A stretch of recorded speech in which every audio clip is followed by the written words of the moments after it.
Are you making this dividend investment mistake? It's one of the most common mistakes, and most people don't even know they're making. It could be quietly costing you tens of thousands of dollars over your investing lifetime.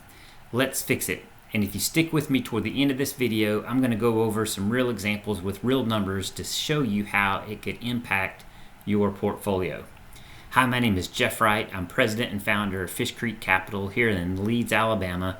We focus on a dividend growth investing strategy. We also help with retirement planning and insurance planning. Let's get into it. The mistake: your dividends are getting paid out in cash instead of being reinvested. And here's the thing. Most people don't do it on purpose, obviously. It's not that they decided against reinvesting. It's that they never checked it. A lot of brokers will default new accounts to just paying out the cash. It sits there in the account, uninvested, doing nothing unless you go in and turn on reinvestment yourself. Charles Schwab is the perfect example of this.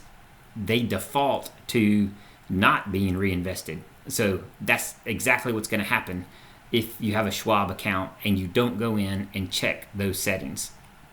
Why this matters: compounding. Compounding. That's the magic to investing over the long term, especially with dividend growth. When your dividends get reinvested, it buys you more shares. Those new shares pay you their own dividend next quarter. That dividend buys more shares, and so on and so on. That snowball is where the long, real-term growth in dividend investing comes from. If your dividends are just sitting in cash, you've turned off the compounding machine and you're leaving growth on the table. Let me give you a quick example. Say you own a stock paying a 3% yield that grows its dividend 10% a year. If you reinvest every payment over 20 years, that compounding can meaningfully outperform the same stock where you just took the cash. Same company, same dividend growth. The only difference is whether the money got put back to work. So how do you check if this is happening to you? Log into your brokerage account and look for a setting called DRIP. That stands for Dividend Reinvestment Plan or Program. Every major broker has one. They're on Interactive Brokers, on Charles Schwab, on Fidelity. Go find that setting, call if you need to call, and make sure it's turned on for each position. Interactive Brokers, for example, you can do an account change with one click of the button that will reinvest all the dividends for every position that you have. Charles Schwab, you have to go into each position and specifically change those individually. So it's important to know how your platform works. Don't assume it's already set up. Go check it. Do it today if possible. Now, when there's one thing to watch for, if you're retired and living off your dividend income, you may want some of that cash flow flowing out to you to pay your bills instead of reinvesting it all. Of course, that's the whole purpose of having dividends, that they will turn into income when that time comes for retirement. But that's a different situation, and that's fine if you're at that stage in life. The mistake isn't taking the income you need. The mistake is having it default to cash without ever making that choice on purpose, especially if you're early in your investing career. So the fix is simple.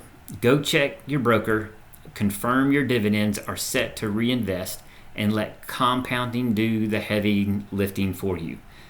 It's a 5-minute fix that can make a real difference over the next 20 or 30 years, even 10 years. If you're not sure whether your account is set up correctly, or if you want help thinking through how much to reinvest versus take as income, click on the link below and schedule a free consultation. I would love to meet you and talk to you about your specific situation. Okay, let's take a real example now. Of course, this is for informational purposes only. I can't guarantee past performance is not future performance, all those disclaimers, but the numbers are really eye-opening. If you take $100,000 and let's do a 20-year time frame, let's don't even pick individual companies at this point. We're going to assume that you're just going to have an ETF. The Schwab ETF, or a good dividend growth ETF with Schwab, is SCHD. It has a 3.24% yield. Let's take $100,000, take a 20-year time frame, and you can actually go to a tool like Seeking Alpha and look up how much that SCHD ETF has grown that dividend over the last 10 years. That's real data. You're not guessing. We're not making it up. And that data on Seeking Alpha shows that SCHD has grown their dividend over the last 10 years on average of 10.24%. That's pretty good, actually.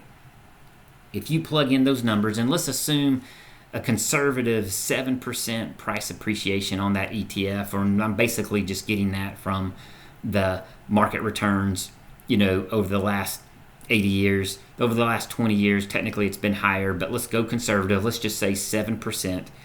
If you don't reinvest those dividends, again, we're using a 20-year time frame, $100,000, you'll have $386,000, almost $387,000 after 20 years. You'll have $46,824 in dividends, and that gives you a yield on your initial $100,000 of 46%.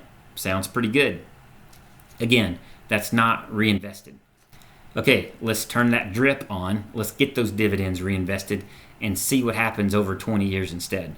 That same $100,000, the same SCHD ETF, Schwab dividend ETF, turns into $1.5 million with those dividends reinvested and $168,417 in dividend income for retirement after 20 years. That's 168% yield or return on your initial investment. Because remember, you're not adding any money to this. We're just starting out with a theoretical $100,000 account. So that's amazing. The difference goes from $386,000 to $1.5 million. And the only difference is reinvesting those dividends. So I would love to talk to you. If you like this video, please like, please subscribe, reach out with the link below. I'll catch you on the next one.